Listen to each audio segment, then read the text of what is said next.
사망 권세 이기시고 부활하신 이후에 많은 무리들에게 나타나십니다. 그들의 마음이 다시 뜨거워지고 이제는 뭔가 해야 되는 이런 상황에 놓여 있었습니다. 그때 주님께서 주신 말씀이 오늘 본문의 말씀인 것입니다. 자, 첫 번째, 예루살렘을 떠나지 말라. 예루살렘을 떠나지 말라라고 말씀하셨을 때 그들은 참 두려웠을 겁니다. 지금 예루살렘은 예수님을 따르던 사람들을 잡아 죽이려는 무리들로 가득했기 때문입니다. 그렇지만 그들은 이 말씀을 따라서 예루살렘을 떠나지 않고 성령을 기다리는 모습을 보게 되는데, 성령님이 어떤 모습인지도 전혀 알지 못하지만 마치 어떤 인격체를 만나는 것처럼 한 장소에 머물면서 열흘 동안 기다립니다. 여러분, 오늘날 이 예루살렘을 떠나지 말라 하신 예루살렘은 어디입니까? 주님 만나는 장소입니다. 여러분, 사실 이 교회라고 하는 공간, 이 건물이 교회는 분명히 아닌 건 틀림없습니다.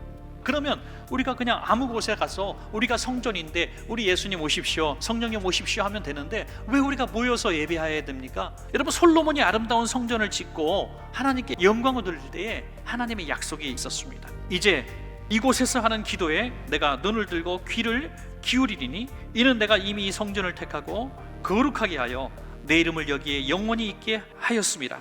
오늘 우리 원천교회가 어떠한 역할보다도 주님이 거하셔서 여러분들을 만나 주실 수 있는 그런 공간과 장소가 되기를 간절히 소원합니다. 여러분, 자, 그러면 교회에 와서 우리가 해야 되는 가장 중요한 일은 뭡니까?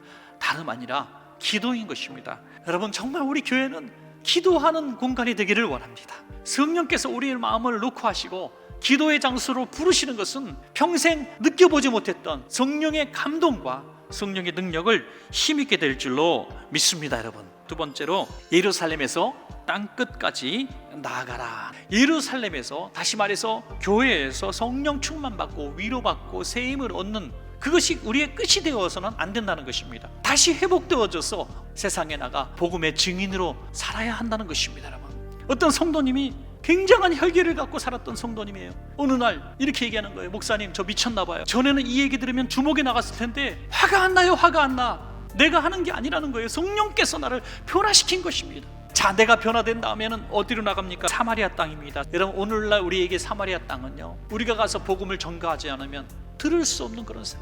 교도소와 또 양로원과 소년원 뭐 등등 정말 열악한 환경들, 또 너무나 가난하고 힘들게 살아서 주일날도 한 번도 쉴 수 없는 그런 사람들을 말하고 있습니다.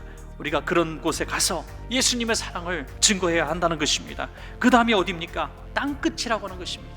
그런 땅끝이 뭡니까? 제한을 두지 말라는 얘기예요.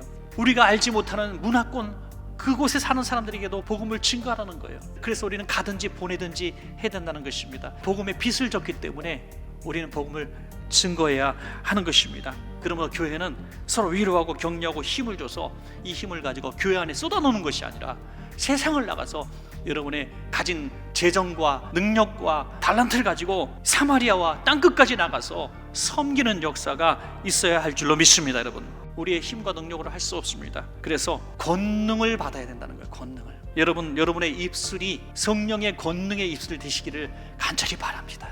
여러분이 다시 성령으로, 다시 오순절 바가 다락방으로 다시 돌아가는 우리가 되기를 소원합니다.